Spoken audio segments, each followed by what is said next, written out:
अस्सलामुअलैकुम। तो कैसे हैं आप सब। आज हम बनाएंगे बहुत ही मज़ेदार सी ज़बरदस्त सी मीठी टिक्कियाँ जो घर में बनाना बहुत ही आसान है और आप इसे बहुत इजीली बना सकते हैं। तो चलें स्टार्ट करते हैं। बिस्मिल्लाहिर्रहमानिर्रहीम। सबसे पहले हमें चाहिए मैदा 2 कप। ये छना हुआ मैदा है, मैंने इसे अच्छी तरह से छान लिया था। और इसके बाद जो है हम ऐड कर देंगे इसमें पिसी हुई चीनी 1 कप, यानी कि आपने ग्राइंडर में इसे डाल के अच्छी तरह से पीस लेना है, इसका पाउडर बना लेना और फिर इसे छान लेना है। सिंपल, बहुत इजीली इसका पाउडर आप घर में बना सकते हैं। इसके बाद हम हाफ़ कप ऐड कर देंगे सूजी और यहाँ पर हम ऐड कर देंगे नारियल 5 टेबल स्पून। और इसके बाद हम इसमें ऐड कर देंगे तिल 3 टेबलस्पून हम इसमें तिल ऐड कर देंगे। और इसके बाद हम ऐड कर देंगे सब्ज़ इलायची क्रश की हुई 1 टीस्पून हम इसमें ऐड कर देंगे, यानी कि 1 चाय का चम्मच। और इसके बाद हमें चाहिए घी 6 टेबलस्पून, यानी कि 6 खाने के चम्मच हम इसमें ऐड कर देंगे घी। आपने इसमें ऑयल नहीं, घी ही ऐड करना है। अब हम क्या करेंगे, हम इन सब चीज़ों में घी को अच्छी तरह से मिक्स करेंगे। जैसा कि हम समोसे बनाते हैं तो जब घी को अच्छी तरह से मिक्स करते हैं, हमने अच्छी तरह से घी को मैदे में चीज़ों में मिक्स करना है। ये देख लें, अच्छी तरह से आपने इसको हाथों में मसलना है। और जब ये इस तरह जुड़ना शुरू हो जाए तो समझे घी इसमें अच्छा सा मिक्स हो चुका है। इसके बाद हमें चाहिए नीम गर्म जो है दूध। आपने नीम गर्म दूध ही इस्तेमाल करना है, हाफ़ कप मैं यूज़ कर रही हूँ। और इसको हम थोड़ा थोड़ा करके ऐड करते जाएंगे और हमने इसको डो बना लेना है। जितनी हम रोटी के लिए डो बनाते हैं, आटा बनाते हैं, ये उससे काफ़ी ज़्यादा हार्ड होना चाहिए। वैसा नहीं होना चाहिए लेकिन हार्ड होना चाहिए। और ये देखें कितना ज़बरदस्त सा हार्ड डो माशाल्लाह बन चुका है। अब हम क्या करेंगे, इसके ऊपर ऑयल अप्लाई कर देंगे और इसे हम कवर करके रेस्ट के लिए 1 घंटे के लिए हम रख देंगे। और ये देखिए 1 कप दूध लिया था, इसमें से इतना दूध बचा है, यानी कि हाफ़ कप जो है दूध यूज़ हुआ है। इसके बाद हम क्या करेंगे, 1 घंटे के बाद आप देख सकते हैं रेस्ट हो चुका है, डो बहुत ज़बरदस्ती हो चुकी है।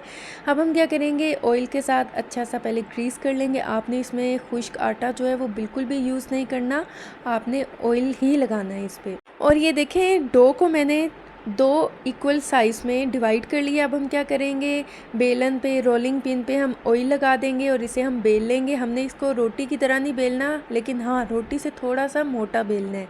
और इसके बाद हम क्या करेंगे, अब हम एक फोर्क की मदद से हम इस पर छोटे छोटे से होल कर लेंगे, क्योंकि अगर हम इस तरह नहीं करेंगे तो जो हमारी टिक्कियाँ हैं वो फूलना स्टार्ट हो जाएंगी। हमें फूली हुई टिक्कियाँ नहीं चाहिए, इसलिए हम इसके ऊपर फोर्क की मदद से इस तरह होल कर रहे हैं। और यहाँ पर आप कोई भी बिस्किट कटर ले सकते हैं, ग्लास ले सकते हैं, कोई भी ऐसी चीज़ ले सकते हैं जिससे आप इस तरह बिस्किट की शेप या टिक्कियों की शेप इसे दे सकें।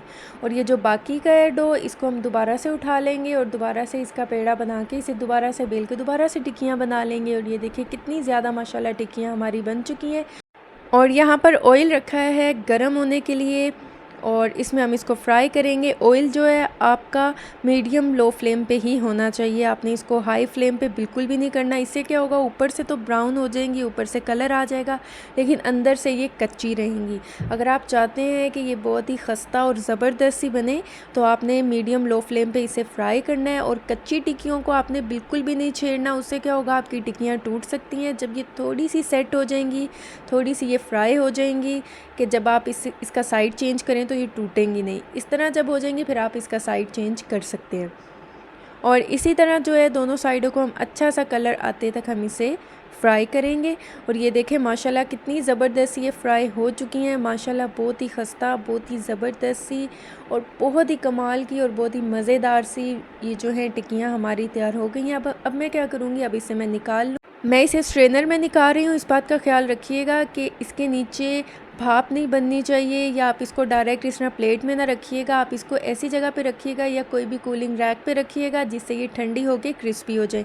पहले आपको ऐसा लगेगा कि ये सॉफ्ट है, ये क्रिस्पी नहीं हुई, लेकिन ऐसा बिल्कुल नहीं है। जब आप इसे कूलिंग रैक पे रखेंगे या किसी भी रैक पे रखेंगे या स्ट्रेनर के ऊपर या किसी भी ऐसी चीज़ पे रखेंगे तो ये थोड़ी सी क्रिस्पी हो जाएंगी। और ये देखें माशाल्लाह अल्हम्दुलिल्लाह हमने कितनी ज़बरदस्त सी और कितनी झटपट सी हमने ये मीठी टिक्कियाँ बना ली। अगर अभी तक आपने मेरे चैनल को सब्सक्राइब नहीं किया तो मेरे चैनल को सब्सक्राइब कर दें। तो आप इसे ज़रूर ट्राई कीजिएगा और मुझे फ़ीडबैक दीजिएगा, दुआओं में याद रखिएगा। मिलती हूँ नेक्स्ट वीडियो में, तब तक के लिए अल्लाह हाफ़िज़।